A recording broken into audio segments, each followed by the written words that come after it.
Mesdames et messieurs, bonjour, bonsoir et bienvenue à un autre épisode des Antipodes de la lutte. Pat Laprade, KR, Kevin Raphaël. Achetez au billet pour la Classique KR, c'est en fin de semaine, ce samedi 9 août. Complexe sportif CN pour la Fondation des Canadiens. Match à sécu résidentiel face à Unfocus Media avec plein de joueurs nationaux, plein d'artistes, plein de surprises.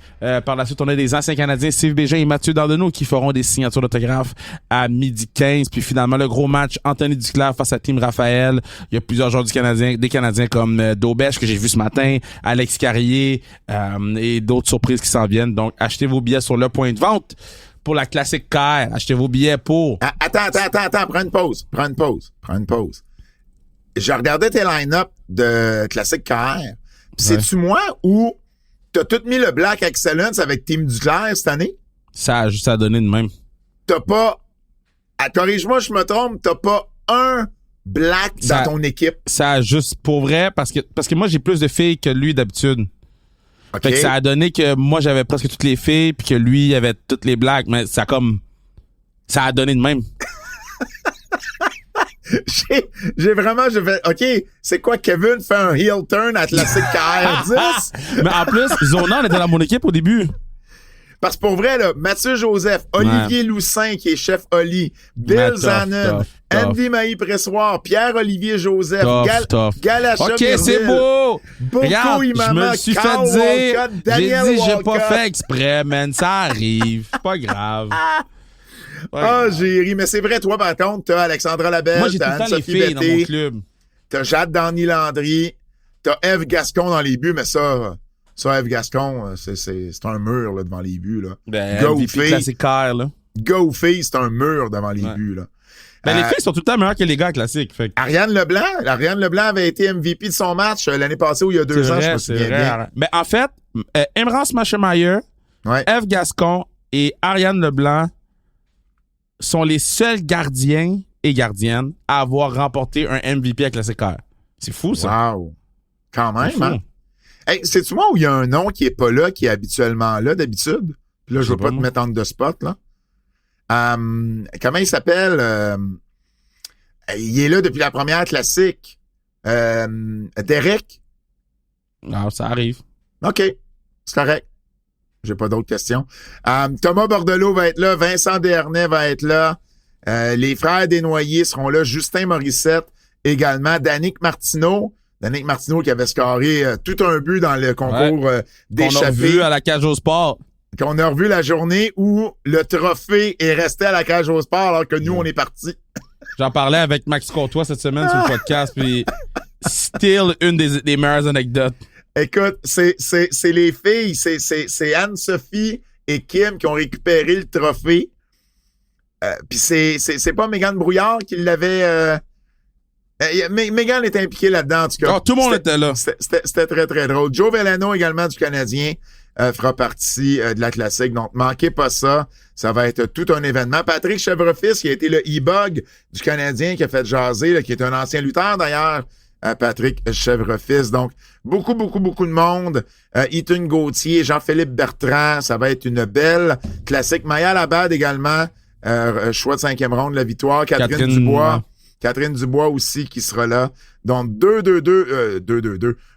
gros matchs. Je serai à l'animation pour la 8e année, je pense. C'est ça, pas la 8e, hein?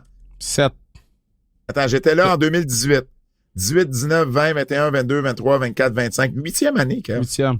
Thanks, mon gars. Thanks, j'apprécie. C'est fou, j'ai juste manqué les 2 premières. Ouais. T'as commencé en quelle année? T'as commencé en 2016? 2016. C'est ça. 2016, c'est la 10e édition. J'en ai manqué. Puis durant la pandémie, on n'a jamais arrêté. Non, on n'a jamais arrêté. On l'a fait. On était le premier événement sportif avec des pros pendant la pandémie au Québec. Je sais, il y avait des visages de M. Bergy un peu partout dans les... Il y avait des visages de gens de la sûreté, la sûreté publique. Là. Je sais pas comment t'appelles ça. Là. Quoi ça? La Sûreté du Québec? Non, les gens... la sécurité publique. La santé publique. La santé publique était dans le building. J'étais comme, vous avez rien à faire. Hey, oubliez pas de vous abonner. Ah ben, continue, là. Tu voulais promouvoir ton show du 11 septembre, 11 septembre, India Well face à Casey Diamond pour le titre féminin, le tout premier titre féminin sans restriction que je reçois dans 2 semaines. J'ai hâte de le voir. Donc, Indy qui va tenter de devenir championne parce que Casey Diamond va tenter de garder le titre au Québec. Premier événement principal féminin pour sans restriction. Donc, venez-vous-en, là, comme... Les gens qui disent « supporte la lutte féminine », viens supporter la lutte féminine, premier événement principal féminin. Puis par la suite, Kurt Angle, le 27 septembre à l'Impérial de Québec. Kurt, qui a envoyé une autre vidéo, là, puis qui a été plus clair que la dernière fois par rapport à qu'est-ce qu'il va me faire. So, looking forward to see Kurt Angle. Je faisais une entrevue à TSN, puis... Le gars, ma musique d'entrée, c'était Stone Cold Steve Austin. Fait qu'il me dit, tu sais, moi, je trippe sur la lutte. Il me dit, bon, mon lutteur préféré, c'était... Le gars, il dit, c'était Kurt Angle. Puis moi, j'ai dit, I'm gonna kick his ass. Puis le gars, il dit, ouais, je comprends pas. Puis là, quand j'ai expliqué que j'allais être dans le ring avec Kurt Angle, j'ai rarement vu quelqu'un autant flip en direct qu'on a gardé l'entrevue, on va la sortir. Mais ouais, c'est vraiment le fun. Dis-moi, ça a été compliqué remplacer Helena Black par quelqu'un, puis je comprends, là, au final, c'est Indy Hartwell, mais ça a-tu été un processus compliqué ou non. Tout de suite, ça a été vers Indy, puis ça s'est réglé relativement? Ben, moi, je m'en allais direct vers Indy. Par contre, tu sais, on est quand même 3 promoteurs là-dedans, là. Ouais. Parce que, tu sais, Cora fait nous autres le 11, pas Cora, NSP, Indy fait, Cora faisait nous autres le 11, NSP le 12, puis notre show de Saguenay le 13. Fait que là, fallait qu'on s'accorde tous sur ce qui comprend. Puis le numéro 1 sous la liste a toujours été Indy, mais là, il y avait des petits enjeux de disponibilité pour 3 jours. Fait que tout s'est réglé. C'est la même agence aussi. Fait que c'est sûr que ça facilite beaucoup. Ben oui, parce j'ai que pas eux autres aussi, ils ont la responsabilité ou une partie de la responsabilité de vouloir t'aider à remplacer Helena Black. Ben oui puis non, là, tu sais, c'était plus genre, quand je dis ça, c'était plus au niveau de, il y a pas de remboursement de dépôt qui est fait. Le dépôt a déjà été envoyé. Après ça, tu sais, ils nous connaissent bien, Steve puis moi. Fait que, tu sais, il y en a pas de problème. Fait que c'était toutes ces petites choses-là qui a fait en sorte que c'était plus facile d'avoir Indy. Puis tu sais, Indy, j'y avais déjà parlé il y a plusieurs mois. Puis tu sais, on se parle des fois sur Instagram. Puis je voulais pas lui demander avant de passer par son agent. Puis quand je lui ai dit, yo, tu t'en viens chez nous 3 jours, puis elle était vraiment contente. Fait que puis elle reposte tout. Ben tant mieux. Moi, je respecte ça. Les gens qui repostent, là, c'est que je respecte ça, man. Moi, je vais être là le jeudi, je vais être là le samedi également au Saguenay. Yes, donc, bien hâte d'animer ces 2 soirée de lutte. Oubliez pas de vous abonner sur notre Keybook, sur notre Patreon Keybook. On a beaucoup de contenu pour vous, là. On a Chelsea Green, une entrevue avec Chelsea Green, une entrevue avec Sami Zayn. Personne n'a ça au Québec, là, des entrevues avec Chelsea Green puis Sami Zayn.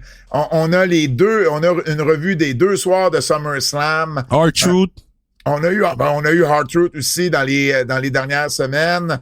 Et puis, il y en a un autre aussi qu'on a eu...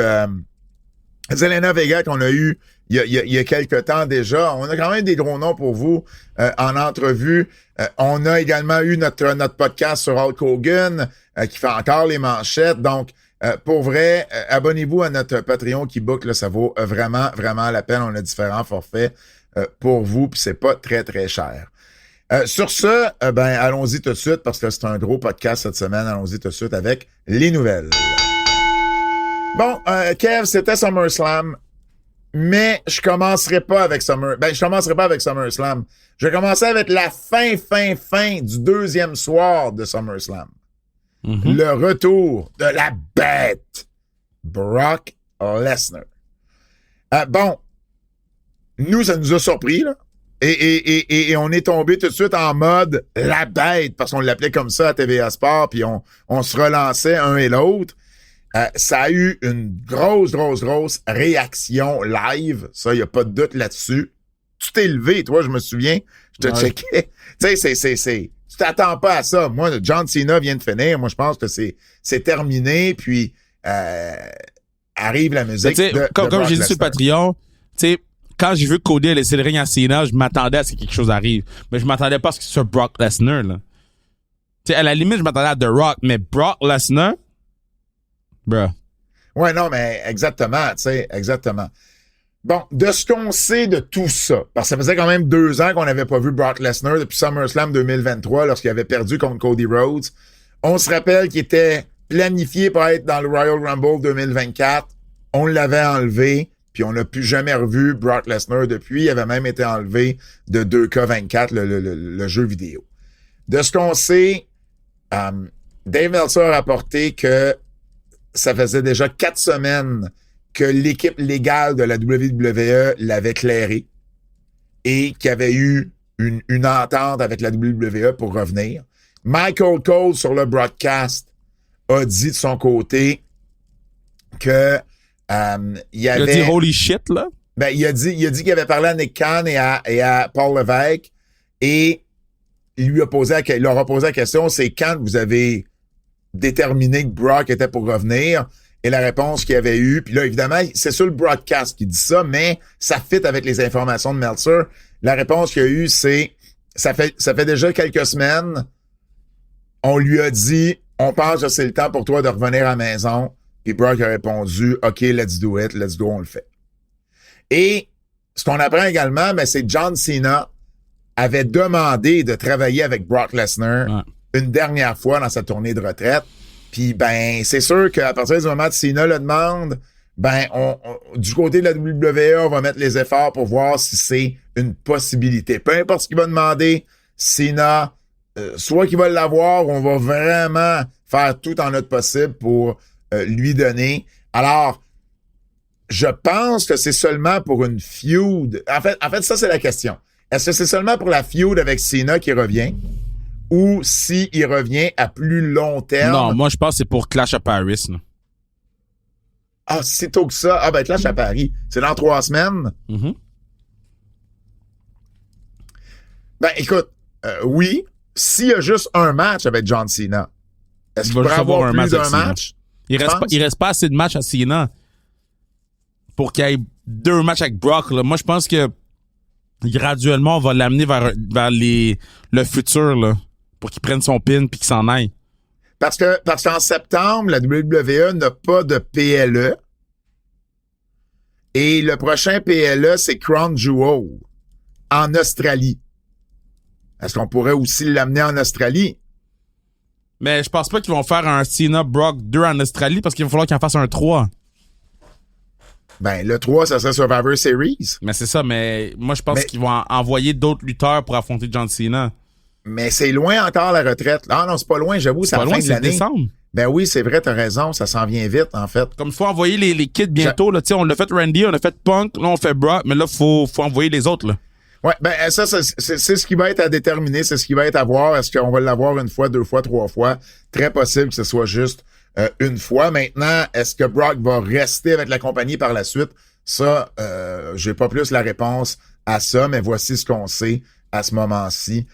Donc, voici les faits entourant le Brock Lesnar qui, rappelons-le, ben, est venu attaquer John Cena à la toute fin de SummerSlam avec son F5. Ce qu'on sait aussi, parallèlement à ça, c'est que la WWE a arrêté de faire sa conférence de presse d'après PLE. Ce que Meltzer rapporte, entre autres, c'est au niveau... Il y a 2 raisons majeures qui auraient mené à ce changement de garde. Premièrement, le retour de Brock et deuxièmement, la présence de Triple H à la Maison-Blanche. Bon, tu sais, tu connaissais mon opinion sur les conférences de presse. Moi, à partir du moment que c'est des conférences de presse semi-gimmick, j'aime autant mieux pas en avoir. Ouais, mais moi, il y avait pas juste du gimmick. T'as raison. Fait que, mais je comprends ce que tu dis, mais... En bout de ligne, je veux juste dire que moi, je trouve pas que c'est une perte. Ces conférences-là, je trouvais qu'ils m'amenaient rien de plus que... Puis tu sais, les statistiques du show, c'est-à-dire... tu sais, les assistances, tout ça, on nous les donne. S'il y a d'autres trucs, ça peut être fait par des communiqués. Moi, en tout cas, tu sais, c'était pas... Ça m'a pas... Ça me perturbe pas, ça me dérange pas de plus avoir ça. Chez toi, tu les écoutais plus religieusement que moi. Là, non, c'est pas une question que je les écoutais religieusement, c'est juste... C'est du contenu de plus WWE. Oh ouais, c'était pas juste du... mais le contenu est là. Le contenu est là. Triple H est venu parler sur le panel. C'est juste qu'on permet plus aux journalistes de poser des questions. Ouais, mais les journalistes posaient des questions de marde aussi, là. Ben, c'était pas... Ben, oui, il y avait ça. Oui. T'as raison. Mais c'est pas pour ça qu'on a arrêté les Ben non, je conférences sais, de mais presse. les journalistes étaient à chier aussi. Il y a des nouveaux champions. Parce qu'on a quand même eu un show avec, ou 2 shows, si vous voulez, partie 1, partie 2, avec 9 matchs de championnat. Par contre, il y a eu 3 changements de titre, je pense, le premier soir, ou 2 changements de titre le premier soir, et un seul le deuxième soir sur 6 combats de championnat. Évidemment, le plus gros changement, c'est le championnat incontesté, c'est John Cena avec Cody Rhodes. Cody Rhodes a récupéré son titre qu'il avait perdu à WrestleMania. Ça a été tout un match entre Cody et John Cena. Un match où il y a eu une multitude de falsies, où ça a vraiment, vraiment fait lever la foule. C'était ça un peu l'histoire du match d'ailleurs. Tu sais, c'était la résilience des 2 gars qui kickaient out sur toutes les grosses manœuvres par-dessus grosses manœuvres. Il y a des bouts où moi-même, j'étais là, OK, ben là, ça, c'est la fin. Puis ça ne l'était pas encore, tu sais. Ah, on a eu un classique, man. Pour vrai, là. Ouais. Et on a eu 2 OK. Ouais, quoi? OK. Bon. Tu vas parler ta parole. Admettons, là, que c'est pas plein ton show. OK? Tu parles de quoi, là? Du G1. OK, Admettons, mais là, on parlait de SummerSlam. pas grave, m'en fous. Là, je regarde le G1 puis je vais parler du G1. Talk my shit. Parce que je peux pas l'écrire, je l'écris tout le temps. Puis, en fait, t'es promoteur. Fait que tu vas pouvoir me donner ton opinion. Admettons, c'est pas plein ton show, là. Ouais. Est-ce que t'enverrais les lutteurs aller dans les sections où les chaises sont vides pour faire des spots dans les sections où les chaises sont vides? Non. Parce que ça montre à tout le monde qu'il y a personne. Bon, maintenant, est-ce que c'est les lutteurs qui ont décidé de le faire Ils font ça depuis le début de G1. OK. Moi, je suis rendu à jour 10, là, je pense. Ils font ça depuis le début du G1. Ouais. Puis là, je viens de voir un souplesse sur les chaises vides. C'est fucking impressionnant. Mais c'est pas un bon look quand ils ont de la misère à vendre des tickets pour le G1. J'ai fini ma parenthèse. C'est correct. C'est bien correct. Je reviens à SummerSlam. Tu disais qu'on avait eu un classique entre Cena et Rhodes. On a eu un autre classique la veille. Ouais. Entre CM Punk et Seth Rollins, qui a été l'autre gros changement de titre du week-end. En fait, il y a eu 2 changements de titre pour le prix d'un. CM Punk finalement devient champion en battant Gunther, qui a été tout un combat. Là. J'ai dit Seth Rollins et CM Punk. C'est bien sûr Gunther et CM Punk. Le match qu'on a eu, ça a été tout un match. Et là, Punk gagne. Seth Rollins arrive avec ses béquilles. C'est un piège. Ben, pas un piège, mais c'était un subterfuge. C'est quoi le mot? Subterfuge. Subterfuge. Et enlève ses béquilles, enlève son attelle et s'en va au ring. Coup de valise. Et il cash in. Règne de 5 minutes 10 du côté de CM Punk. Et en 12 secondes, Seth Rollins est devenu le champion mondial de la WWE. Becky Lynch, backstage, as-tu vu ce qu'elle a posté? Ouais. Elle a fait une vidéo d'elle dans le Gorilla Position. En fait, c'est WWE qui a posté. T'as raison. Donc, Becky Lynch, qu'on voit comme, tu sais, à être hyper, tu sais, capotée, là, sauter sur elle-même juste au moment où Seth Rollins enlève ses béquilles. Et elle regarde la caméra puis elle dit, croyez pas tout ce qu'on voit sur l'Internet. Puis elle a dit aussi, je m'excuse, est-ce qu'il y a certaines de mes publications qui vous a un peu envoyé dans le champ, là, qui vous a pas envoyé sur la bonne piste. Alors, tu sais, bon, on le savait déjà depuis quelques semaines que Seth Rollins n'était pas réellement blessé. Moi, j'ai vu une vidéo de Seth Rollins, là, marcher en béquille dans la rue. Non, mais il y en a plein de vidéos. Il y a Rich Eisen, quand il quittait le studio, il était en béquille puis il avait de la misère à marcher. Il a vraiment, vraiment joué la comédie. On a vraiment... Tu sais, c'est très haut du cool ce qu'on a voulu faire avec Seth Rollins. Parce que ça, c'est des choses qui se faisaient dans les années 60, 70, 80 même à la limite, mais qui se faisaient plus vraiment, où on demandait vraiment à la personne de jouer, tu sais, la comédie ou jusqu'à ce point-là. C'est ce qu'on a fait. Maintenant, je trouve ça intéressant que Becky Lynch, on la voit dans cette vidéo-là, elle a fait référence à son hot husband dans le ring. Ouais. À un moment donné, on va finir par la voir dans la vision, là. Je veux dire, ça semble oui. Puis la ligne de l'année.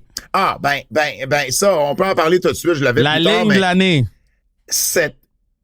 interaction-là au micro entre Becky Lynch et Nikki Bella, c'était du pur bonbon. J'ai rarement vu une foule réagir autant sur une ligne. Ben, en fait, sur 2 lignes, mais la deuxième les gens encore sautaient. plus. Ben, en fait, moi aussi, je sautais. Mais les gens sautaient. Il y avait il y a une shot de juste la foule. Les gens ont les mains sur la tête. C'est comme s'ils avaient vu un Spanish fly, fling, flong, flom, flom, sur une table en feu avec des épines. Avec Mais des non, c'est épines. une fucking ligne. Des épines, des thumbtacks. Mais c'est une fucking ligne. Ça, c'est du bon story. Ça, c'est de la qualité. Maintenant. Attends, pour ceux qui l'ont pas entendu. Nikki Bella, ils font une promo, Nikki Bella et Becky Lynch. Nikki qui vient interrompre Becky. Et là, Becky qui dit, moi et mon mari, on est le couple, le meilleur couple dans le monde de la lutte en ce moment. Et elle regarde Nikki puis elle dit, il y a déjà été un temps où ça aurait été toi avec, et là, elle finit pas sa phrase, et là, le monde capote. Mais t'as entendu? J'ai dit, elle va pas aller là. Oui, je sais au commentaire, ça te dit, elle va pas aller là.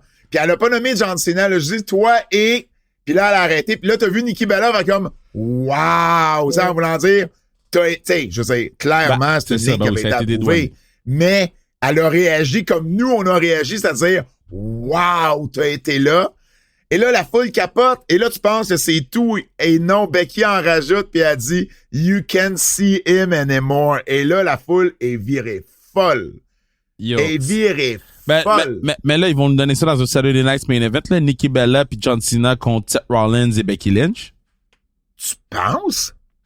Ben, c'est la chose à faire, là. C'est le truc J'avais pas viral. pensé à ça. C'est le truc viral, là. Là, maintenant, donnez-nous ça sur un Saturday Night's Main Event. Puis tout le monde va avoir les yeux sur ce match-là. Ben, Parce que John Cena, à ce moment, là, dans sa tournée de retraite, il boucle des boucles. Oui. Mais pourquoi pas boucler celle de la demande en mariage à WrestleMania à Nikki Bella, là?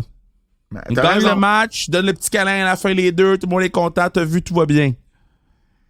Écoute, honnêtement, j'avais pas porté ma réflexion à ça. Et là, t'en parles et je suis comme, OK, mais je veux voir ça, là. Ben oui, ben prends mon argent. Cette Mais c'est ligne-là a gratuit. vendu Prends ce pas mon match-là. argent, c'est gratuit. Mais non, C'est mais la est-ce télé. que t'imagines Ouais. les codes d'écoute? Si les partenaires qu'on a vus dans Total Bellas, la superstar de Total Bellas, et le gars qui s'en va à la retraite, John Cena for équipe, contre Becky Lynch et Seth Rollins, le champion poids lourd, come on now. Come on. Puis, d'ailleurs, on n'a toujours pas annoncé une prochaine date pour Saturday Night's Main Event. Mais là, ils font ça genre aux 2 mois, là, aux 2-3 mois. Là. Mais non. Aux 3 mois? Ils en font 4 par année, je pense. Ben, aux 3 mois, ça fait 4. Ah oui, OK, aux 3 mois, t'as raison. Oui, 4 par année. Mais là, ils en ont fait un, tu vois, en 2025, ils ont fait quoi? Ils ont fait, il y en a eu un en juillet. Il y a eu Goldberg qui a pris sa retraite en juillet. Il y en avait eu un en janvier. Puis il y en avait eu un au mois de mai. Donc, on a fait janvier, mai, juillet. Fait que le prochain, c'est cet automne, là. Il en faut un avant la fin de l'année. Et pour vrai, écoute, ça serait complètement fou d'avoir ce match-là. J'avais même pas pensé, mais oui, on build vers ça. Parce que l'affaire, là, la caisse qui m'a fait penser à, ben, faut qu'il nous donne le tag match, c'est que Nikki avait aucune réponse pour ce match-là. Pour qu'est-ce que Becky avait dit. Aucune réponse. T'as raison. Puis on t'as s'est raison. dit scripté, là. Fait que, c'était pour donner ça à la heel, pour que la Babyface elle a une réponse, puis elle n'avait pas. Mais c'est viral, ce segment-là est viral, c'est complètement fou. Championnat par équipe féminin également a changé de main, alors que Alexa Bliss et Charlotte Flair ont battu Roxanne Perez et Raquel Rodriguez le jugement dernier à SummerSlam, donc le premier premier soir, oui, de SummerSlam. Bien content, ça j'aime bien cette dynamique-là entre Charlotte Flair et Alexa Bliss. Le match a bien été aussi. Et puis, j'aime bien ça. On a eu le match revanche à Raw. On a gardé les titres sur Flair et Bliss. C'était la bonne chose à faire, je pense. Et puis, non, j'aime bien voir cette équipe-là. Maintenant, est-ce que tu gardes... Parce que Liv Morgan, d'après moi, là, elle est pas à la veille de revenir. Là. Donc, fallait ouais, peut-être. Parce que si Liv Morgan revient bientôt, tu gardes les titres sur Jugement dernier ou tu leur redonnes les titres. Non. Non, elle a pas besoin. La feud, c'est que Roxanne Perez lui a volé sa place dans le jugement dernier et essaie de voler son homme. Pas besoin d'avoir de belt en jeu là-dedans. Là. Non, mais imagine si elle lui vole en plus les titres. Tu comprends? Ouais, mais elle l'a déjà fait. Un layer de plus. Oui, mais là, elle n'est plus championne. Je sais, mais elle l'a déjà fait. Elle a volé les titres, elle a volé sa place, puis elle essaie de voler son homme. Bref, Bliss et Charlotte, j'aime bien ce duo, donc bien content qu'on ait fait le changement de titre. Il y a également des blessures qui ont résulté de SummerSlam, Braun Breaker, ou qui ont émané après SummerSlam. Braun Breaker, qui était à Raw lundi, puis qu'on a vu quand même. Là, donc, il était top shape à Raw. Oui, il s'était fait mal, mais il était top shape. Là. Mais clairement, il s'était fait mal à SummerSlam parce qu'on a vu la vidéo de lui en train de boiter là et revenir en arrière-scène après son match. Se fait mal, mais comme il était...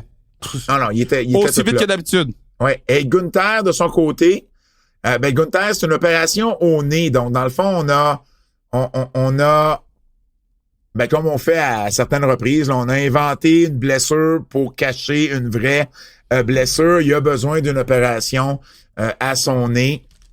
Et puis, c'est pour ça là, qu'on l'a pas revu. Après, on n'a pas vu à Raw, c'est pour ça qu'on a fait l'angle dans le match où il saignait. L'angle, le sang, tout ça, c'était planifié. Ben oui. Parce qu'on en a parlé ce soir-là et on pensait, tu sais, on pensait sur le coup que c'était juste pour, tu sais, aider au match, mais dans les faits, ça cachait quelque chose qui est réel, c'est-à-dire qu'il y a besoin d'une opération au nez. Donc, c'est pour ça qu'on l'a sorti là en plein avec tout le sang qu'il y a eu. Puis c'est pour ça que j'imagine à un moment donné, il s'est pris un peu le nez pour vendre. Pour essayer de vendre, c'est ça. Exactement, parce que... Mais clairement, la coupure était dans le front. Là. Ah, je veux dire, je l'ai réécouté pour être sûr. Et la coupure, elle était, quand on le voit sortir de la table des commentateurs, son sang se met à couler d'une shot du front. Donc, clairement, tu sais, c'est ça, mais au final... mais par contre, les premiers coups de poing de Punk sont sur le nez. Puis ensuite, il va sur la tête. Fait que, tu sais, on a essayé de nous faire croire que c'était le nez le problème, parce que dans la réalité, c'est ça. Par contre, les commentateurs anglophones, eux, ils ont tout de suite parlé du nez. Ouais, si ça devait faire partie de l'histoire avec les agents. Là. Ben, c'est ça, exactement. Donc, voilà. Donc, je sais pas combien de temps on n'aura pas Gunther. Une blessure au nez, habituellement, c'est pas très, très long. Mais on n'aura peut-être pas Gunther là, dans les prochaines semaines. Je vais faire un mini retour sur SummerSlam, sur nos combats préférés. Par contre, il y a un abonné de notre Patreon qui book Julien Lachance, qui nous a écrit dans le Patreon, justement. Lui, il était section 312 au MetLife Stadium. Puis je lui ai demandé c'était quoi live, les plus grosses, les 5 plus grosses réactions de chacun des shows.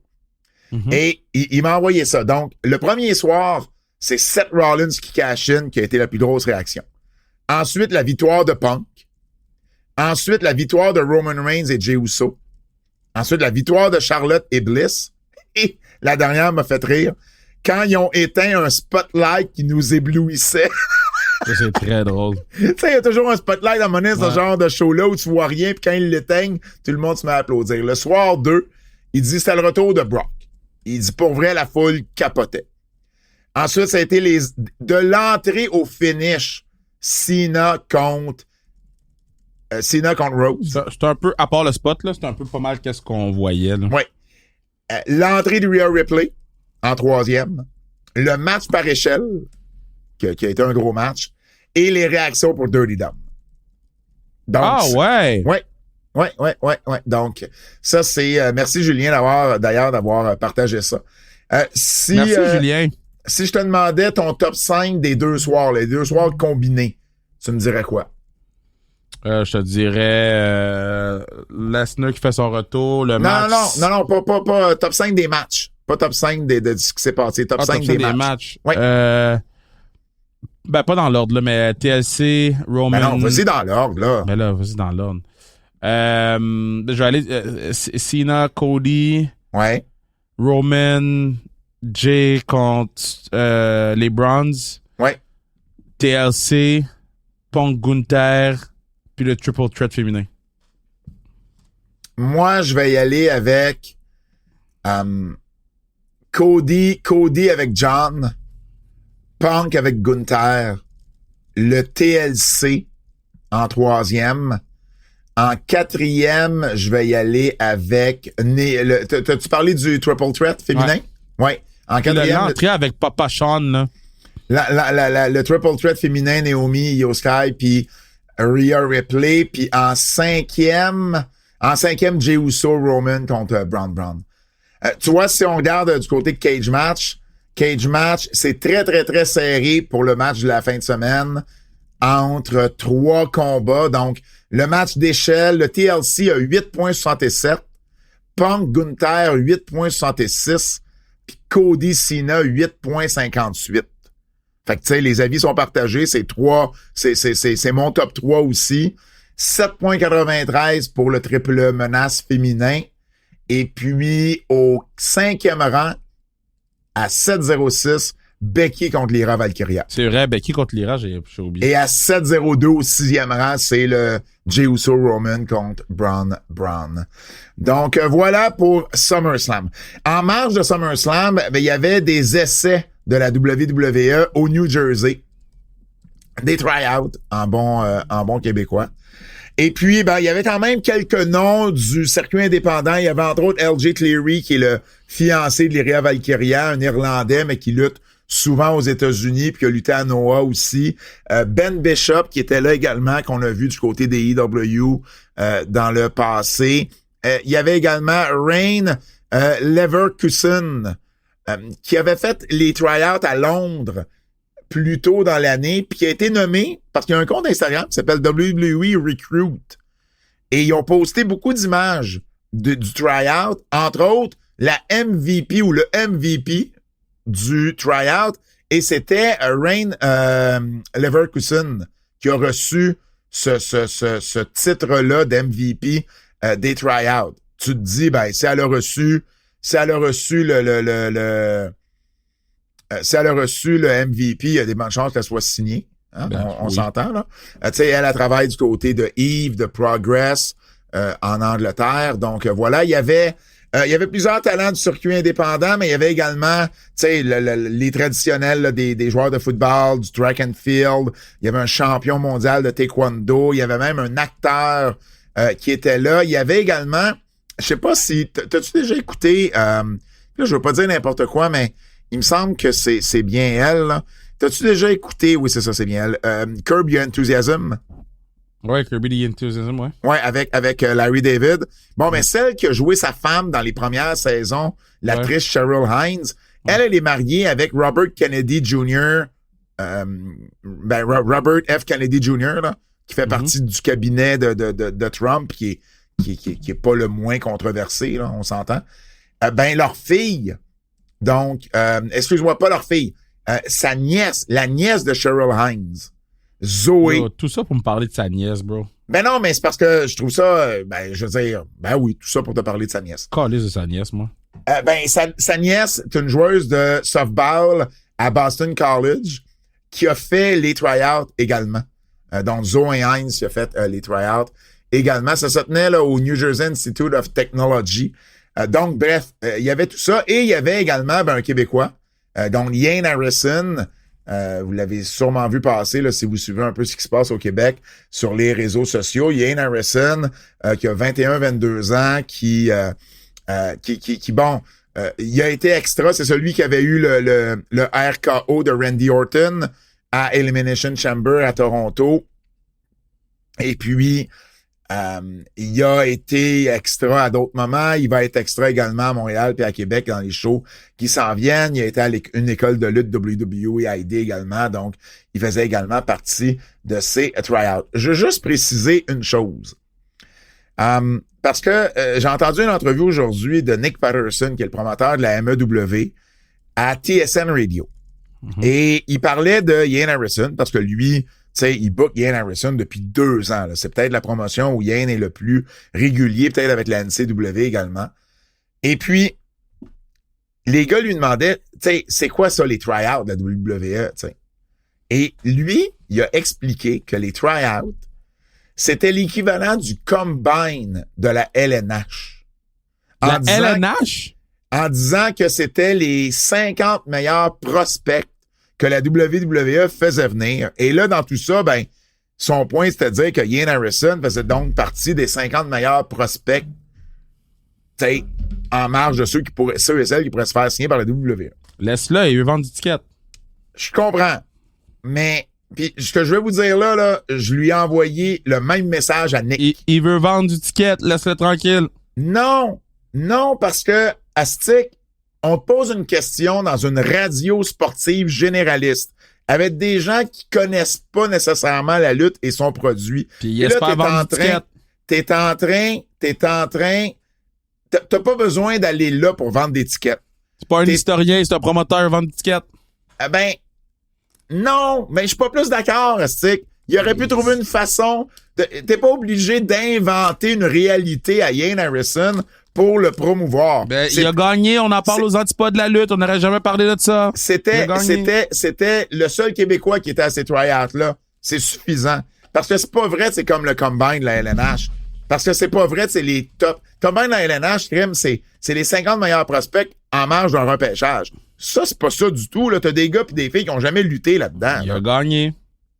Je m'en fous qu'il ait gagné, c'est pas ça mon point. Mon point, c'est de rectifier le tir. Tu le sais, moi, je rectifie le tir. Tu peux rectifier le tir, mais moi, je t'explique qu'est-ce qu'il a fait. Je t'explique qu'il a gagné en faisant ce qu'il a fait. Ben, ça me dérange pas. Qu'il ait gagné ou pas. Moi, c'est pas ça mon point. Je veux pas gagner ou je veux pas perdre. Je veux rectifier le tir sur la bonne information. C'est pas comme le combine. C'est loin d'être ça. C'est carrément autre chose où, je veux dire, on a fait des tryouts à Londres il y a pas longtemps. Et c'était un autre groupe de personnes. Il y avait peut-être des crossovers là-dedans. Zoé Sager, d'ailleurs, qui était aussi dans ces tryouts-là au New Jersey. Je l'ai pas mentionné, la Canadienne qu'on avait eue à Femme Fatale. Mais tout ça pour dire que c'est ça. C'est deux affaires complètement différentes. C'est pas la bonne corrélation à faire pour les tryouts de la WWE. Cela dit, ça enlève absolument rien au fait qu'Ian Harrison était là, qu'il a été invité. Puis ça, ben, regarde, c'est une étape de plus. Ça veut pas dire qu'il va être signé pour autant. Peut-être que oui, peut-être que non, mais c'est sûr que c'est toujours intéressant d'avoir la chance de se faire regarder de proche dans ce genre de tryout-là. Je veux revenir sur Hulk Hogan, parce qu'il y a eu quand même plusieurs nouvelles qui sont sorties sur Hulk Hogan depuis la semaine passée. C'était ses funérailles aujourd'hui. Donc, il y avait quand même plusieurs personnes là qui étaient. Ric Flair était là, Kid Rock, Triple H, Vince McMahon, Dennis Rodman étaient là. Ça se passait à Clearwater, en Floride. Stephanie McMahon aussi était là. John Laurinaitis, Jeff Jarrett, Linda Hogan, sa première épouse aussi, évidemment, sa veuve Sky était également là. Donc, ça se passait du côté de Clearwater. Jacques Rougeau, d'ailleurs, était là. OK, je fais une mini parenthèse, là. As-tu vu la photo de Jacques Rougeau? Non, c'est important. Ben oui. Jacques Rougeau a mis une photo, un selfie, avec le cercueil en background.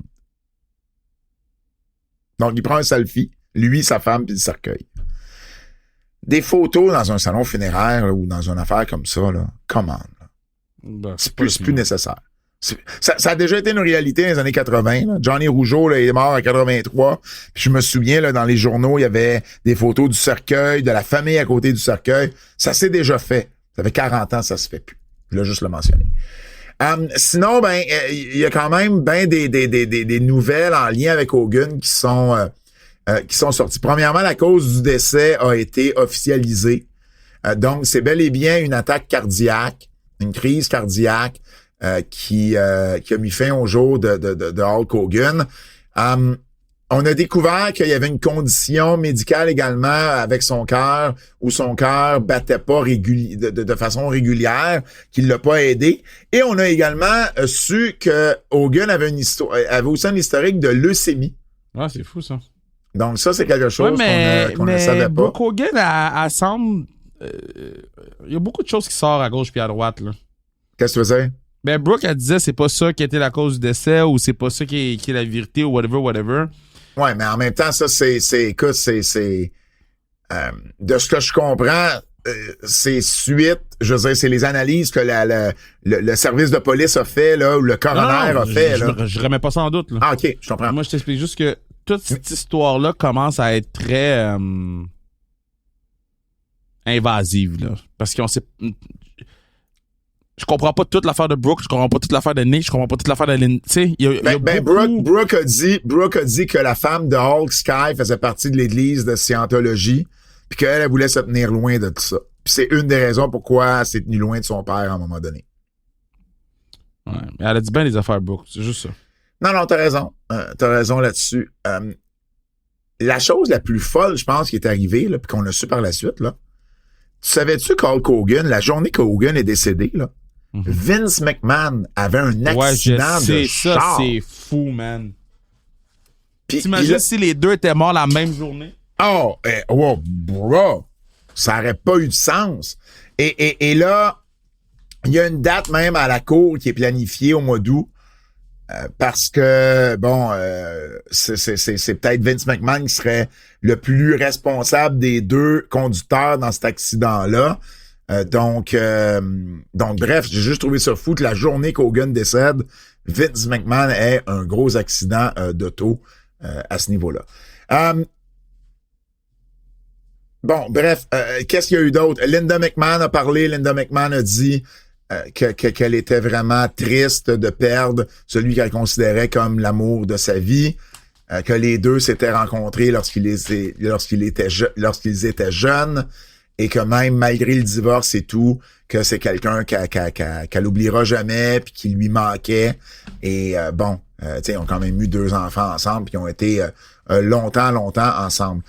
Jimmy Hart, lui, de son côté, il a parlé que Hogan avait été dévasté des réactions qu'il y avait eu lors du premier show sur Netflix là, en direct de Los Angeles.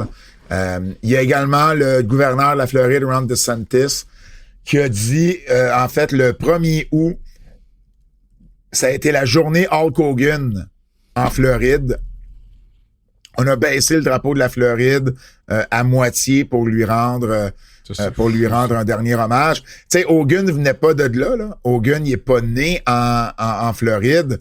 Par contre, il a habité en Floride pratiquement, tu sais, en fait, ça faisait plus de 40 ans qu'il habitait en Floride, si c'est pas plus. Donc, c'est pour ça qu'il a, entre autres, il était à l'université de la Floride du Sud, South Florida, il était entraîné pour la lutte en Floride.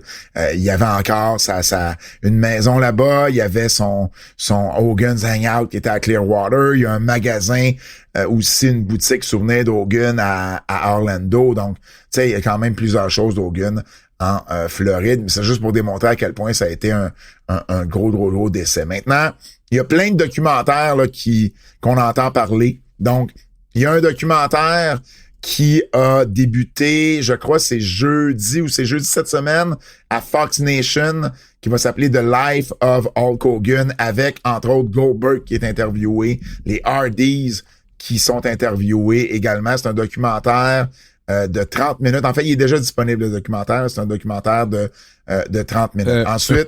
Pollock de Post Wrestling, oui. Une série d'articles fantastiques sur Hogan? Hogan. Okay. Sur le site de Post Wrestling, là, je pense que c'est 6 parties, 5 ou 6, j'ai tout lu. Fantastique. C'est pour moi la meilleure... Tu veux apprendre c'est qui Hulk Hogan, va lire ça. OK. Ah ben, excellent. Il y a également une autre nouvelle où on apprenait qu'il y avait un projet avec Ben Affleck et Matt Damon qui n'est plus en développement. Donc, on voulait faire un projet télé avec un film, en fait, basé sur le documentaire qui est disponible sur Netflix, là, Killing Gawker, là, qui est en lien avec toute sa bataille avec Gawker qui avait publié là, son fameux sextape. Donc, selon TMZ, ce projet-là était déjà plus dans les plans avant qu'Hogan décède. Là, c'est pas son décès qui a changé quoi que ce soit, mais évidemment, il y a plein de nouvelles d'Hogan qui sortent suite à son décès. Il y a également un autre documentaire sur Fox. C'est TMZ, en fait, qui sort un documentaire sur Fox qui s'appelle The Real Hulk Hogan. Ça va sortir le 12 août prochain, donc la semaine prochaine, mardi de la semaine prochaine. Et là-dedans, Il y a des entrevues avec Sylvester Stallone, Mick Foley, Goldberg, Jimmy Hart, Jacob Fatou, Charlotte Flair, Alexa Bliss et Vince McMahon. Ah ouais, une nouvelle de Vince? Oui. Et ça va être la première fois que Vince parle depuis son congédiement ou retrait de la WWE. C'est must watch. Donc, il y a ça également. Ça va sortir sur Fox la semaine prochaine. Donc, voilà les nouvelles concernant le décès d'Hulk Hogan. Je rappelle que ses funérailles étaient aujourd'hui. Petite dernière chose. La semaine passée, tu parlais beaucoup de John Cena était pour être la prochaine grande vedette à être cette... à avoir cette couverture médiatique-là. J'ai fait un petit sondage sur X parce que ça m'a interpellé. J'étais curieux de voir ce que les gens en pensaient. Le Rock est sorti premier à 50%. Mais j'avais dit John Cena et The Rock. J'avais pas juste dit John Cena. J'avais dit John Cena et The Rock. Vince McMahon à 29%. On avait dit lutteur, pas Vince McMahon. Mais Vince. Je veux dire. On avait dit lutteur. Il y a un Québécois à 15%. Puis le nom qui revient le plus, c'est Jacques Rougeau, évidemment. Là. Et parce que la question, c'était au Québec. Là. C'était pas à travers le monde. C'était au Québec, qu'est-ce que ça va avoir à être. Et John Cena arrivait à 6%. Ben, c'est sûr que si, mettons, tu le fais sur ton X ou c'est tout des boomers, c'est la même réponse que tu vas avoir. Là. Si tu le fais at large ou moi, qu'est-ce que je te dis, c'est l'autre génération, ça savent même pas c'est qui Jacques Rougeau. Là. Ils savent même pas c'est qui. Mais c'est pas ça qui va déterminer s'il y a une couverture médiatique. Ben oui, c'est ça qui va déterminer ça. Il va avoir une couverture médiatique pour Jacques Rougeau, il va en avoir une pour X, Y, Z, mais qu'est-ce qui va causer la plus grosse couverture médiatique? Puis au Québec? Au Québec, c'est l'engouement que ça va avoir créé. Parce que la couverture médiatique, c'est pas juste d'écrire dans un journal. Écrire dans un journal, le plus grand monde lit le journal. C'est de faire les émissions qui sont mainstream. C'est ce genre d'émissions-là qui font en sorte... Mais les émissions mainstream, la seule raison pourquoi ils vont parler d'un décès ou quoi que ce soit, c'est si il y a une viralité à la chose. Pas juste si... le Journal de Montréal a fait un article. C'est pas la même chose. Mais moi, dans ma tête, le Rock...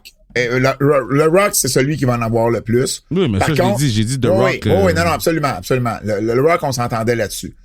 Mais le Rock, l'affaire, c'est pas juste la lutte qui va l'amener à avoir cette couverture-là.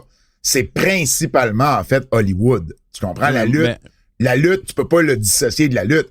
Mais c'est pas comme Hogan, où Hogan, ça a été seulement la lutte qui l'a amené là. Ça a été la lutte et tous les trucs connexes qu'il a fait après, là.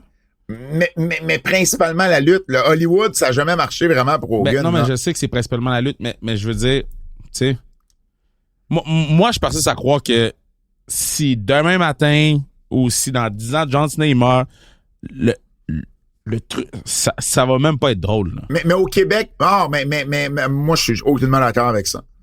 Jacques Rougeau, demain matin, Jacques Rougeau décède et il y a une plus grosse couverture médiatique que si John Cena décède demain matin. Mais non. C'est même pas proche. C'est même pas proche. Kev. C'est honnêtement même pas proche. Ça se peut que t'ailles plus de gens qui font des posts ou whatever, mais John Cena, c'est autre chose, là. Le devoir parlera pas du décès de John Cena. Non, c'est sûr qu'il parle du décès de John Cena. Non! Oui.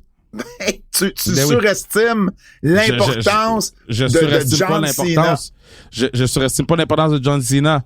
Je comprends dans quel monde médiatique on est actuellement. Ouais, mais je pense pas que tu comprends John Cena comme il faut. Honnêtement.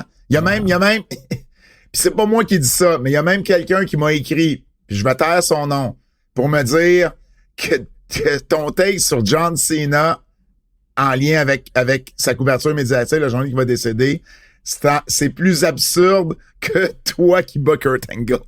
Mais moi, ça me dérange pas. Si ils comprennent pas c'est quoi, à la fin de la journée, c'est sûr que si tu fais un sondage avec juste ta gang. Mais c'est pas juste ma gang, c'est sur X. Ben oui, mais c'est sur X. C'est ce qui suit sur X. Tu sais, c'est pas. Je sais pas. T'es pas viral sur X, là. Tu fais pas des sondages viraux sur X. Fait que, on va pas commencer à penser que c'est toute les différentes traces d'âge qui suivent sur X puis ils ont répondu au sondage.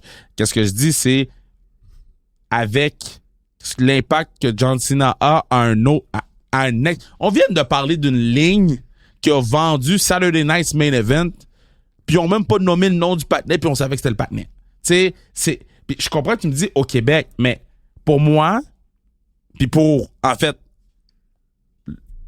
la réalité d'aujourd'hui, là, c'est plus ça partout, là. Écrire un article de journal, ça vaut absolument rien. Mais je te parle pas juste du journal. Non, je sais.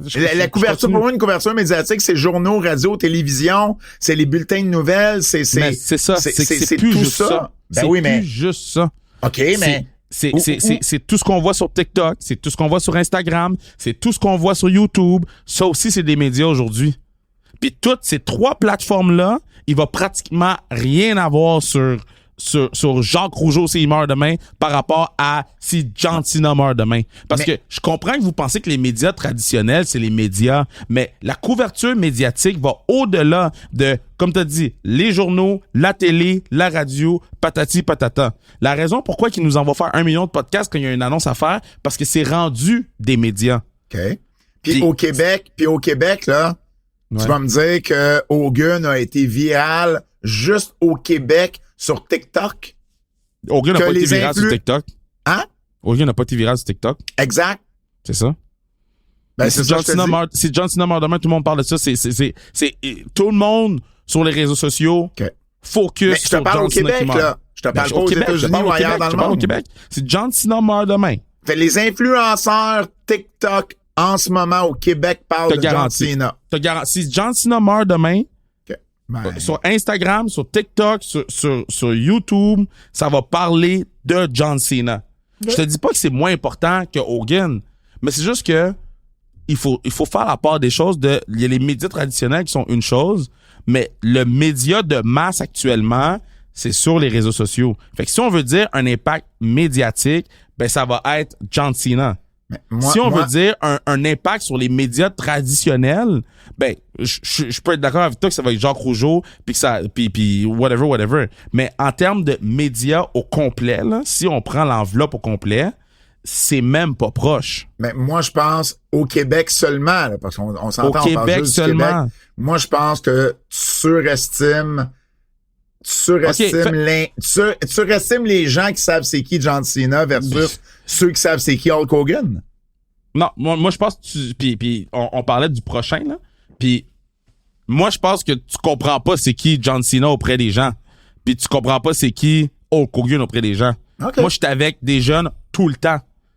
Tout le monde connaît John Cena, tout le monde font le je t'ai pas vu. John Cena a passé des générations et des générations. La génération d'aujourd'hui, là, TikTok et Instagram. Il a passé 20 ans, là, comme toi, avec des générations et des générations. John Cena, là, on est toi, rendu tu à le connais, t'as quel âge? Mais on est rendu à 20 ans de carrière de John Cena. Mais il a passé des générations d'humains. Toi, tu le connais. Moi, je le connais. Les kids le connaissent. Ça fait 3. Okay. Les gens de 50 ans, mettons, là, ils savent c'est qui John Cena? Fait que ça fait 4. Non, pas nécessairement. Ça, c'est pas vrai.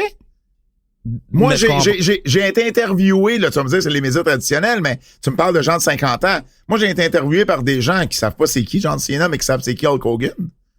Okay, ma mère, c'est qui Hulk Hogan, elle sait pas c'est qui John Cena. OK, fait que, mettons, on enlève la tranche de 50 ans. OK. Fait que, mettons qu'on enlève la tranche de 50 ans, puis qu'on garde la tranche que je parlais de TikTok, puis d'Instagram, puis de YouTube, puis ces affaires-là. Au final, cette tranche-là savent pas vraiment c'est qui Hulk Hogan. Mais ils savent tous c'est qui John Cena. Et c'est eux qui font du bruit. C'est eux le média de masse. Puis encore une fois, je reviens à si tu me dis média traditionnel, c'est Hogan, c'est Rougeau, 100% je te le donne. Ben si tu me dis média, ben il faut comprendre, faut que les gens comprennent que Instagram, TikTok, puis YouTube, puis toutes ces puis Twitch, tous ces trucs-là, ça fait partie des médias de masse. Puis X, ça fait partie des médias de masse. Mais je comprends, mais c'est parce qu'il y a quand même beaucoup de monde au Québec qui sont dans une tranche d'âge où ils connaissent pas John Cena. Il y en a pas beaucoup. Non, on parle de population, là. Ouais, mais ces gens-là, c'est pas les gens qui vont parler d'Hulk Hogan dans les médias ou qui vont parler d'Hulk Hogan sur les médias sociaux. Ou qui vont pas dans les médias sociaux, mais qui vont parler. Moi, ceux là qui m'ont parlé d'Hulk Hogan dans les médias, là. OK, un exemple, Benoît Gagnon. qui anime à Énergie, qui fait partie... Benoît Gagnon sait très bien c'est qui John Cena. J'ai fait une affaire avec lui. Mais Benoît Gagnon m'appellera pas pour parler de John Cena à radio. Il va pas t'appeler toi, ils vont m'appeler moi. Ah, il en parlera même pas à mais Énergie. Non, 100% qu'il appelle. À Énergie, il en parle pas même. 100% il en parle même pas. Ben, il en parle même pas. Mais je te peux le penser dis. ce que tu veux. Moi, je te confirme que John Cena meurt demain. Benoît, il m'appelle. Il dit, t'es disponible quand? Ah, je suis sûr que non. Ben, OK. Je vais pas commencer à m'ostiner. Moi, je te dis que c'est ça qui va arriver. Je pense pas que vous comprenez c'est quoi l'impact parce que ça va tellement être. Moi, je pense que t'as le nez trop collé sur ce monde-là pour pas voir le big picture autour. Mais non, parce que toi, mettons, tu dis, il m'appellera pas, OK? Mettons, John Cena meurt demain, tout le monde en parle sur les médias sociaux.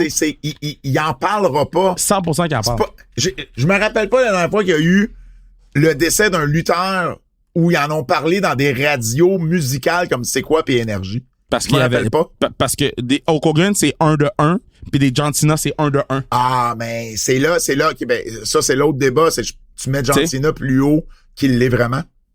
Ben, il a pas marqué une génération comme Hogan a marqué sa génération. Le dude, puis encore une fois, c'est parce que t'es pas avec des jeunes. OK. Genre, t'es pas avec des jeunes. Les jeunes savent tous c'est qui John Cena. Ils peuvent ne jamais avoir vu un match de lutte de leur vie. Ils savent pas.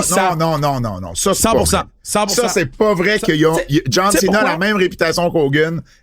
Pas même réputation, mais même que genre, tu sais, il y a des gens qui suivent pas la lutte, mais savent c'est qui Hulk Hogan. C'est pas vrai qu'il y a des jeunes qui suivent pas la lutte qui savent c'est qui John Cena. 100% ils savent c'est qui John Cena. Tu sais pourquoi? Ben, encore une fois, tu dis, moi, je suis trop collé. Toi, t'es trop collé. OK. Parce que tu dis, ouais, mais il y a pas de jeunes. T'as même pas pris le temps de réfléchir du pourquoi, du comment. John Cena, il a fait Fast Five. John Cena, il a fait Pacemaker. John Cena, il a fait énormément de trucs au Hollywood. Puis pas des petites choses, là. Fast Five, c'est pas un petit film. C'est culte. John Cena, moi, j'ai des gens, là, je peux être sur un tournage, là, puis souvent, quand quelqu'un cherche un nom, je dis John Cena. Ils savent tout c'est quoi. Okay. Ils savent tout ça vient de où, parce que ça vient du vidéo viral où il y avait eu l'appel à la radio, puis il fallait juste John Cena tout le temps. Puis je comprends qu'est-ce que vous me dites par rapport à Hulk Hogan, puis c'est correct, mais il faut arrêter de penser que parce qu'une génération a vraiment été marquée par Hulk Hogan, que ça peut pas être répété cette affaire-là. Puis c'est répété avec John Cena aujourd'hui. Mais à ce moment-là, c'est un peu comme The Rock d'abord. C'est Hollywood qui va le faire plus connaître ou davantage connaître que la lutte, alors qu'Hogan, lui, c'est vraiment juste la lutte. Mais un peu comme Jacques Rougeau, d'ailleurs. Jacques Rougeau, c'est juste la lutte. Mais au final, à la fin de la journée, c'est pas ça la question. Ben non, t'as raison. Mais c'est une autre question. Si on parle de lutteur que ce soit pour juste lutteur, la lutte ou pas juste la lutte, après ça, on a tout le débat de si Hogan avait eu les médias sociaux comme aujourd'hui, qu'est-ce que ça serait quoi Hogan aujourd'hui? Ça serait peut-être genre le pape, là. Ou ça serait peut-être autre chose parce qu'il se serait mis les pieds dans la bouche. Fait que c'est toute cette balance-là qui est difficile à comparer lorsqu'on dit lui il a été populaire en tant que lutteur. Mais si on prend la question pour qu'est-ce qu'elle est à la base, puis qu'on prend les médias au complet autour, John Cena est en avant juste à cause de que c'est massif, à cause du nombre, à cause de puis c'est pas pour être plate, mais c'est ça. Mettons mon Instagram à moi, si John Cena meurt demain, tout le monde met la photo de John Cena en story. Tout le monde. Quand tu dis tout le monde, là, arrête, j'haïs ça quand je dis tout le monde, c'est jamais la majorité des gens. La majorité des gens, ils mettent la vieille face de John Cena en story, en noir et blanc, avec les dates. Mais là, il y a pas grand monde qui ont fait ça pour Hulk Hogan. Oui, il y en a quelques-uns parce que je suis des gens plus vieux. Mais mettons, de ma génération, il y a pas beaucoup de gens qui ont mis Hogan en story. Puis les plus jeunes, ceux que je coach, je sais même pas c'est qui. Ils savent même pas c'est qui Hulk Hogan. Ils savent même pas. C'est pour un jeu Real American dans une game de foot. Personne sait c'est qui. Fais jouer. Mais attends, il y a une différence entre ce genre-là, mais le nom, il y a bien des gens qui savent, qui ont entendu parler d'Hulk Hogan. Meilleur exemple. Le tricheur. Au tricheur. Tout le monde savait c'était quoi, mettons, les moustaches, Hulk Hogan, nanana. Ouais. Puis après ça, on a eu des grosses discussions par rapport à Hulk Hogan parce que moi, j'ai été obligé de mettre la moustache puis le casque. Puis il fallait que je leur dise que Hulk Hogan, you know. Oui. Fait que là, on a eu la discussion puis personne ne savait. Je vais toujours me rappeler, on avait la discussion en haut pendant qu'on mangeait avec Guy Jodoin et tout. Personne ne savait, là. Ils savaient pas, man. Ils étaient comme, dude, on savait pas que c'était même Hulk Hogan. Puis on s'est mis à parler de lutte. Tout le monde.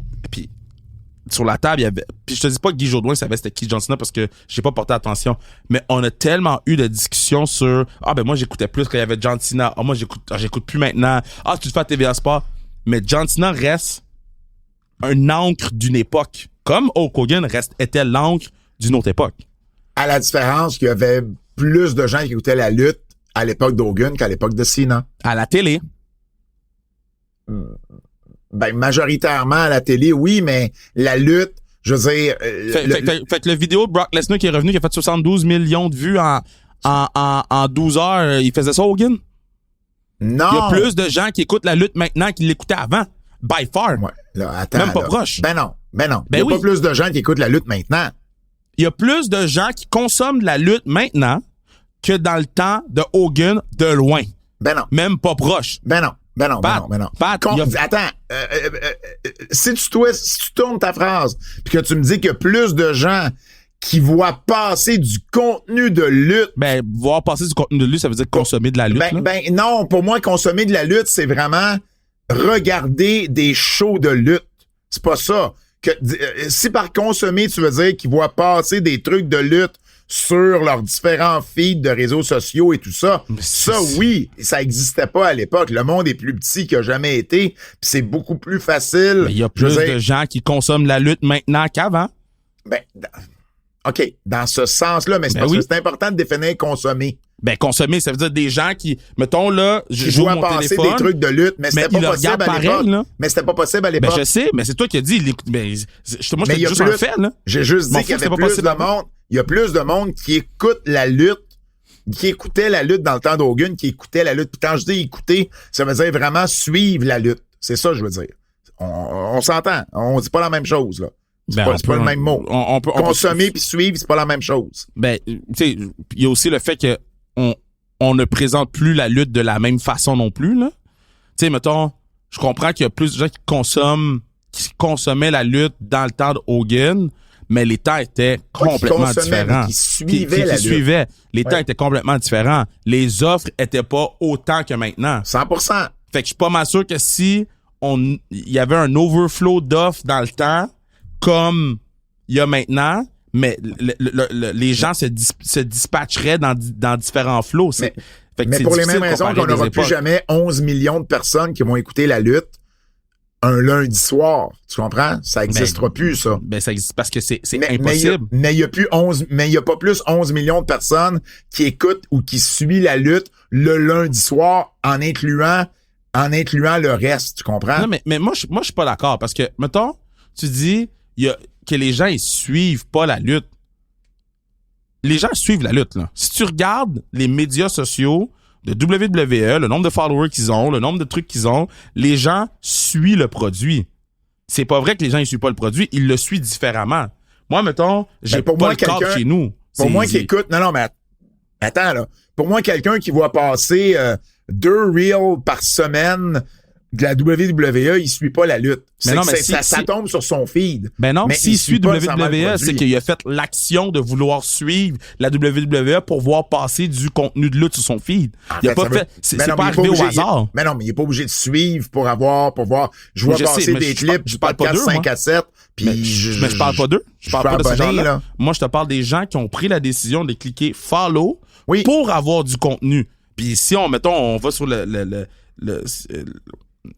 mettons, si on prend l'Instagram de WWE, ben, c'est quand même des gens qui ont pris la décision de suivre. Il y a 35,1 millions de personnes qui ont pris la décision de cliquer sur follow pour voir le contenu de WWE. Mais c'est pas 35 millions de personnes qui suivent la lutte? Mais je comprends pas. S'ils suivent WWE, ils suivent quoi? C'est quoi WWE? Ils suivent un compte Instagram. Non, ils suivent un compte Instagram qui montre la lutte. C'est pas... mais je comprends, mais c'est pas ces 35 millions-là là, qui sont au courant des storylines puis qui peuvent te dire qui a gagné à SummerSlam. Mais des 11 millions de personnes, c'est pas les 11 millions qui suivaient. Ben oui, c'était 11 millions. C'était 11 millions qui écoutaient le Raw puis Nitro combiné. Mais, je veux dire, eux autres, ils ont écouté le show. Ben, c'est pas parce que t'es abonné sur Instagram à WWE que tu vois nécessairement. Je veux dire, il y a du monde qui sont abonnés puis qui sont pas si présents sur les réseaux. Peut-être que même ils voient passer un Real WWE puis ils skippent parce que... Ben non, si ils prennent le soin de s'abonner à la page, c'est qu'ils veulent voir le contenu. Puis c'est juste que toi, tu dévalues cette façon de consommer le contenu WWE. Parce que la façon... pas, je te dis oui, juste parce que tu dis, ouais, mais la façon traditionnelle, nanana, mais à la fin de la journée, on a une statistique précise de gens qui suivent le contenu de lutte de la page de la WWE. Puis il est à 35,1 millions de personnes. Ça, pour moi, c'est pas suivre la lutte. Ben, après ça, ta définition, c'est de suivre la lutte, puis tu sais. Mais suivre la lutte, c'est suivre la lutte. La lutte, c'est un téléroman. Si t'es pas capable de me raconter l'histoire qu'il nous raconte en ce moment, t'as suivi pas. Ben, c'est pas parce que tu suis. C'est correct, pas parce que tu suis la page Instagram. C'est correct de consommer de la lutte différemment des autres. C'est correct de consommer de la lutte différemment de dans le temps. Ça veut pas dire que c'est moins impactful que dans le temps. La statistique est là. Les gens suivent. Le but, c'est quoi? Le but, c'est que le monde te suive occasionnellement ou que le monde te suive? Non, le but, c'est que les gens achètent des billets pour voir les shows puis ils ont jamais fait des plus grosses foules que maintenant. Fait que je pense pas qu'il y a un problème pour ça. Hein? Le but de faire un show télé, c'est que les gens suivent pour, quand ça vient dans ta ville, t'achètes des billets pour le show. Ouais. Mais ils ont jamais autant vendu d'étiquettes qu'en ce moment. Moi, ça, je suis pas sûr de ça, là. Ils ont jamais vendu autant d'étiquettes qu'en ce moment. Je suis loin d'être sûr de ça. J'ai pas de statistiques à portée de main, mais je peux sûrement trouver ça. Mais je suis pas sûr à quel point, fin des années 90, début 2000 avec The Rock puis Steve Austin qui se vendaient pas plus de billets qu'en ce moment. Fait que mettons le WrestleMania. Je suis même pas sûr que dans les années d'Hogan, ils se vendaient pas plus de billets. Fait que mettons le WrestleMania 17 qui était devant, je pense que c'était 15 000 personnes. Oui, je te dis pas qu'il y a pas des shows, des plus gros shows qu'avant, mais là, tu me parles de vendre des billets. Vendre des billets, moi, je te parle de vendre des billets. Sur une année, là. Ouais, sur une année. Je suis pas mal convaincu. Mettons si je me trompe, je vais être le premier à l'admettre. Fait que mettons WrestleMania qui automatiquement, là, à la base, avait juste avec les 2 soirs, fait probablement entre 6 et 7 fois plus que ton WrestleMania de cette année-là. T'as une avance de 6 à 7 fois plus d'étiquettes. Puis en plus, là, les Raw sont pas mal ou presque toutes pleins. Il y a des soirs où la WWE, dans les années 80, faisait 3 shows le même soir, 6 jours semaine. OK. Ils s'en vendaient en masse des billets. Puis c'était la foule était combien de personnes? 10, 12 000? Ben, si tu fais 30 000 par jour, 6 fois dans ta semaine, c'est 180 000 billets. C'est plus que tes 2 soirs de WrestleMania, ça là. Puis ça, c'est une semaine. OK, mais mettons, si tu calcules toutes mais je les sais shows, pas si c'est ça, là. Mais je vais la trouver, cette information-là. Je la trouve pertinente. Moi, je pense pas que WWE faisait 3 shows de foule de 10 000 non, dans le même soir. Ben non. Ça, c'est vrai. Ça, je te dis. T'as raison. Mais il faisait des séquences où il faisait 3 shows le même soir. Ça se peut qu'il faisait 3 shows le même soir, mais moi, si tu fais 3 shows le même soir devant 1000, ça fait 3000 au bout de la ligne. OK. Regarde, j'aurais pas l'argument, je l'ai pas la réponse. Mais moi, je suis pas mal sûr que il est arrivé un moment dans les années 80 puis un moment dans les années 90 où il se vendait plus de billets qu'aujourd'hui. Mais je vais le trouver. Je vais le trouver. Tu sais, imagine, t'as 200 000 tickets, là, juste avec 4 soirs. Ouais. Mais, ouais. Mais le Rock a fait une série. Je pense que c'est lui qui a le record de 50 ou 60 shows consécutifs avec au moins 10 000 personnes. Il y a personne qui a fait ça depuis. Ouais, mais 50, 60 shows, on parle d'un an, là. On parle d'un an contre un an, là. Non, 50, 60 shows, c'est pas nécessairement un an. Il n'y en avait pas un par semaine, là. Il y avait des house shows, là. Fait mettons, The Rock a fait 50, 60 shows. Je l'ai, là. Ça, je suis peut-être capable de trouver la stats rapidement, là. Tu sais, est-ce que c'était des TV shows ou c'était avec les house shows? C'était avec les house shows. De 10 000. Mm-hmm. Ouais. OK.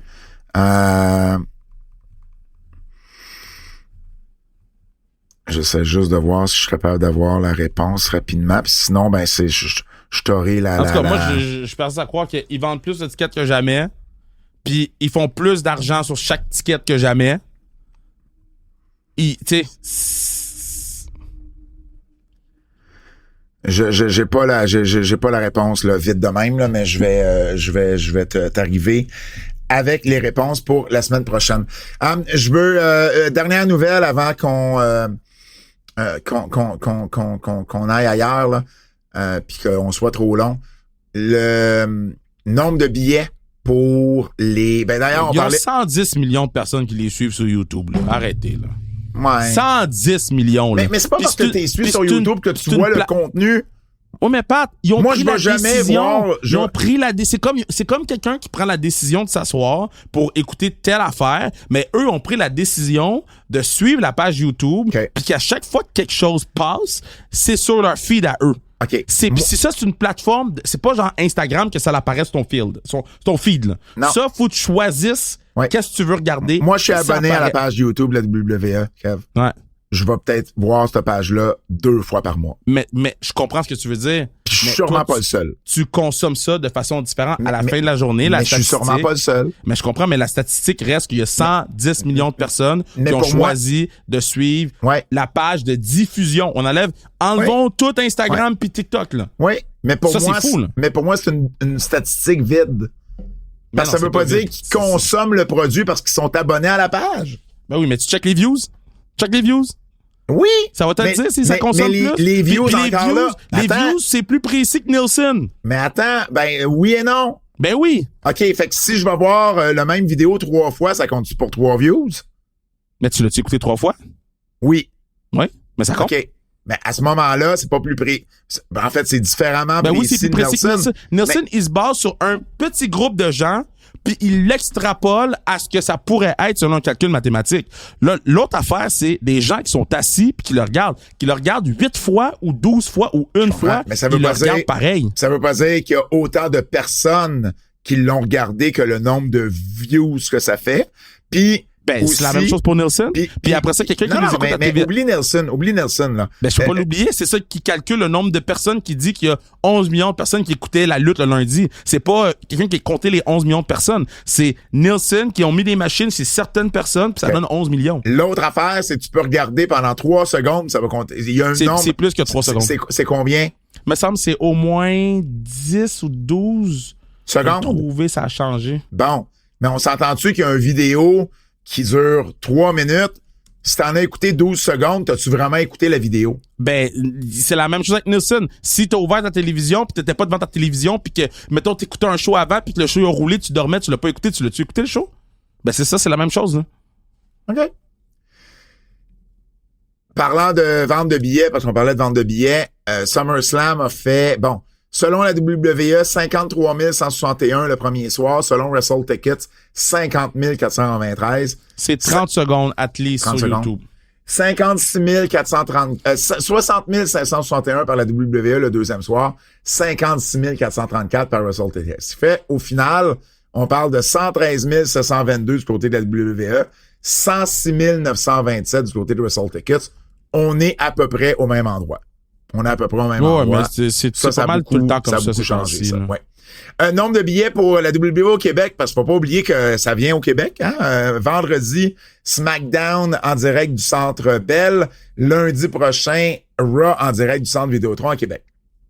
Présentement, pour SmackDown, 11 137 billets distribués. C'est fou, ça. Fait qu'on a dépassé le 10 000, très, très, très content de ça. La dernière fois qu'ils étaient venus au Centre Bell, c'était Raw en avril 2024 et ça avait fait 12 709. Wow. Donc, tu sais, on est quand même pas tellement loin. Ils ont pour peut-être nous le donner, show. notre foutu PLE, man. Ensuite, à Québec, on est rendu à 8 771 sur un setup de 10 256. Donc là, on est un petit peu en arrière là, du 10 867 que Raw avait fait en 2023. Donc, ouais, mais ils vont. Le walk-in pourrait aider. Donc, tu sais, on pourrait se rapprocher du 10 000 du côté de Québec. Mais ça à Québec, il va avoir un bon walk-in. Puis ça va dépendre du show du lundi. Puis tu sais, c'est sûr que John Cena a vendu beaucoup de tickets lundi pour le show du vendredi, là, pour le show de ce vendredi. Ouais, mais ça, c'est sûr. Parce que là, dans le fond, ce qu'on a annoncé du côté de SmackDown, on a annoncé la présence de Cody Rhodes, la présence de John Cena, sa dernière présence à Montréal. On a également annoncé Randy Orton, LA Knight, Tiffany Stratton, Jacob Fatu. On a annoncé, puis ça, j'imagine, c'est en dark match, AJ Styles contre Braun Breaker, puis Stephanie Vaquer contre Raquel Rodriguez. Ça, c'est du monde de Raw. Ils ont l'eau des shows, là. Mais pas de Sami Zayn. Fait qu'on base vraiment ça sur John Cena. Ouais, mais ils ont Sami Zayn dans un gros match le lundi. Fait et là, évidemment, la question, c'est est-ce que Brock Lesnar va être à Montréal? C'est pas impossible. Il y a sa photo au Centre Bell? C'est le premier, ben oui, exact. Le Raw d'après, pas le Raw d'après, mais le Raw au Centre Vidéotron, c'est Sami Zayn contre Rusev, Naomi contre Io Sky pour le championnat féminin. On a également le championnat intercontinental féminin Becky Lynch contre Maxine Dupree. Puis on a également annoncé Seth Rollins, Jey Uso, Rhea Ripley, le New Day et Dominic Mysterio.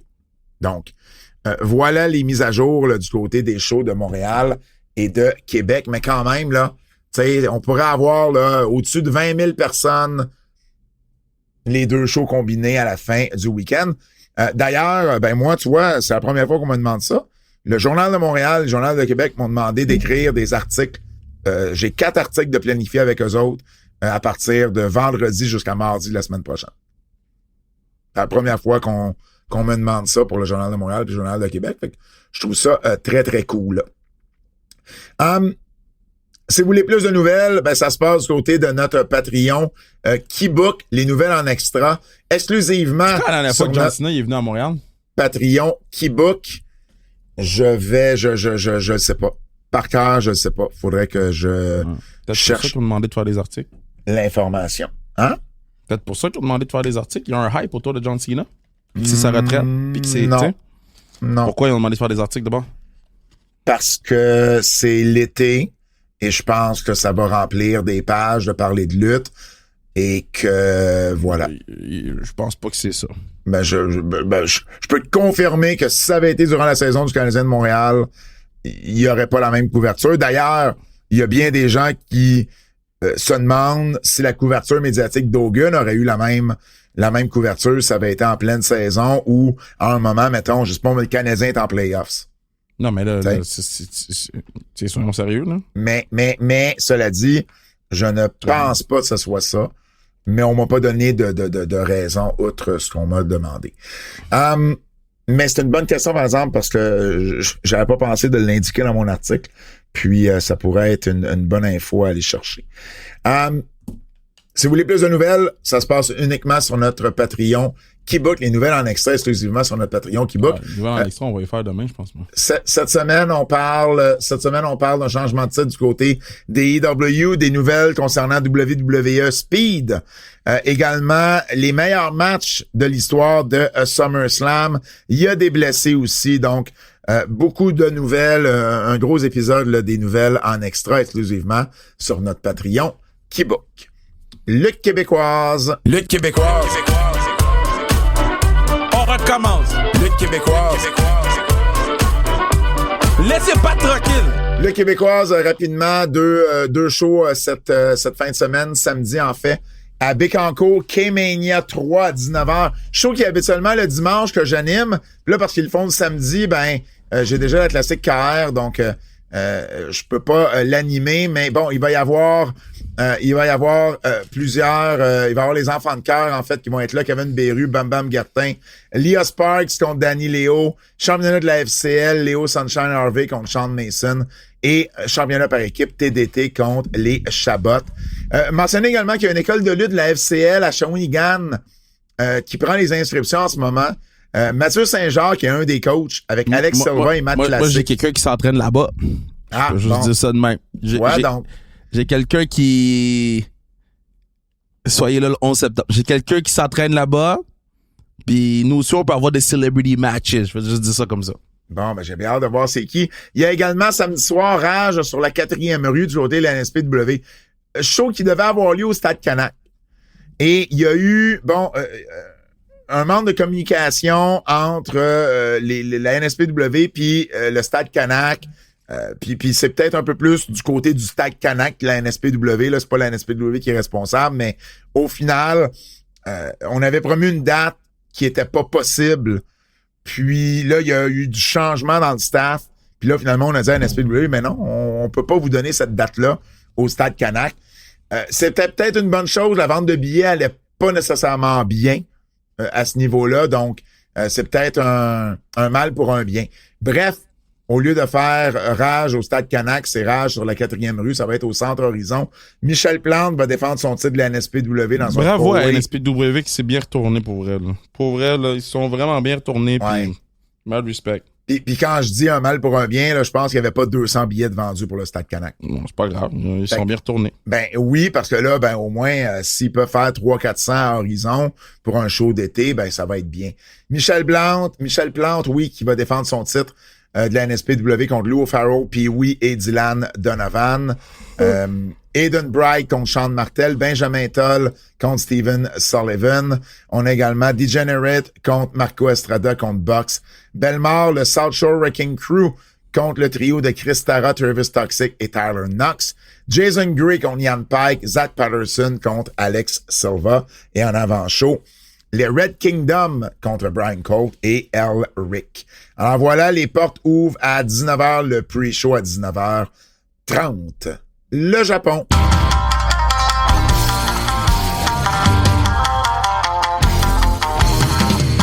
G1 Climax, Kev, tu nous disais sur un des keybooks que tu avais de la misère à rattraper un peu, t'avais pris un peu de retard avec SummerSlam. T'es rendu où dans tes... il m'en manque 2. Je suis rendu à jour 10. Jour 10? Ouais, il m'en manque Puis on 2. est rendu à 12. Ouais. Ah, mais c'est pas si pire. Ouais, ben j'en ai fait 2 pendant NXT. Dis-moi donc, c'est quoi t'es dans les derniers shows que t'as vus, là, c'est quoi les gros matchs? Hey, le show 10 a été quand même un gros show, hein. Le show 10, j'ai 2 5 sur 5. El Phantasmo contre Shingo Takagi et Drilla Maloney contre, bah, tu sais déjà, Ikenesuke Takeshita. Ça, c'est chaud. Puis, il y avait eu Shota Umino contre Yoshihashi qui a ouvert le show 4 sur 5. Fait que c'était vraiment une belle carte. Sonada, c'est outrageous, ses outfits quand il arrive, là. C'est le seul truc qui est pertinent de Sonada, c'est les outfits quand il arrive, parce que sinon, là... Hiroiwe et... Bon. Achetez-vous un 6,49. Ryohei Oiwa a affronté Evil. OK. Ça a été bon? J'ai écrit bravo les boys. La séquence de fin était vraiment bonne. Je dois lever mon chapeau à Evil juste pour ce match-ci, puis j'en donne beaucoup à Oiwa aussi. C'est un 3 sur 5, ça fait différent des 1 sur 5 que je donne à Evil depuis le début du tournoi. Taichi Otachi, j'ai mis 4 sur 5, puis Hiroshi Tanahashi, Yuya Uemura, pour de vrai, man. Oh my God, que c'était... J'ai mis 4 sur 5, mais... Tu sais, là, 2 gars qui font absolument rien à part vendre, là. Si vous voulez voir du monde qui sait vendre, là, checkez ce match-là. C'est vendre 101. Ils ont rien fait d'autre que vendre. What a fucking match. Ils ont vendu pour toutes les autres qui vendent pas dans une année. Tabarnak. Ils ont vendu pour toutes les indie darlings. Oh man. Takeshita puis Zack Sabre Jr. jour 8, 5 sur 5. Puis ben là, je vais pas vous faire tous les jours un par un, mais là, vous avez un peu le topo. Là, Takeshita, encore un excellent tournoi. Là. Peux-tu retourner au 26 juillet? Faut que tu me dises le jour. Ouais, je sais pas. Okay, ben... Zack Sabre Jr. contre El Phantasmo. Puis Takeshita contre Takagi. Attends, donne-moi 2 secondes. Tu m'as dit... Zack Sabre Jr. contre Phantasmo. Zack Sabre Jr. Ah, ça, je pense que c'était jour 5. Ouais, c'est dans la première moitié peut-être, ouais. Attends, là, j'essaie juste de... Zack Sabre Jr. contre Shota, fait que c'était jour 6, ça veut dire. Ouais, j'allais 5 sur 5. Puis Takeshita contre Takagi. 5 sur 5. Ouais, c'est ça. Meltzer a donné 4 et 3 quarts aux deux, donc vous êtes en même place. Caca sous moi, ces 2 matchs-là. Caca sous moi. Là. Si ça peut te réconforter, Meltzer aussi est en retard dans son G1. Il dit, il y a tellement de choses qui se passent en ce moment, j'ai pas eu le temps de le suivre comme je voudrais le suivre, là. Fait que, il y a bien des notes qu'il n'a pas encore données parce que justement, écoute, il dit, je sais qu'il y a des gros matchs, j'en vois passer, j'ai pas le temps de tout suivre encore. Puis c'est Donc, con, là, mais la blessure de Gabe Kidd, là, ça enlève un match. Le groupe B, là, je suis comme, ouf, il y a un match de moins. Oui, parce qu'ils l'ont pas remplacé, hein, c'est ça? Non, ils l'ont juste enlevé, puis pour vrai, tu sais, c'est un G1 qui passera pas à l'histoire. Mm-hmm. Mais on construit Drilla Manoni, on construit Oiwa, Taichi fait très bien, Tanahashi est incroyable, Uemura, c'est le baby Tanahashi de la bonne façon. Tu sais, il y a beaucoup de... Puis Konosuke, c'est le ace. Fait qu'il y a beaucoup de belles choses qui se passent. Parfait, ça. Merci pour ce compte-rendu de G1. Le quiz.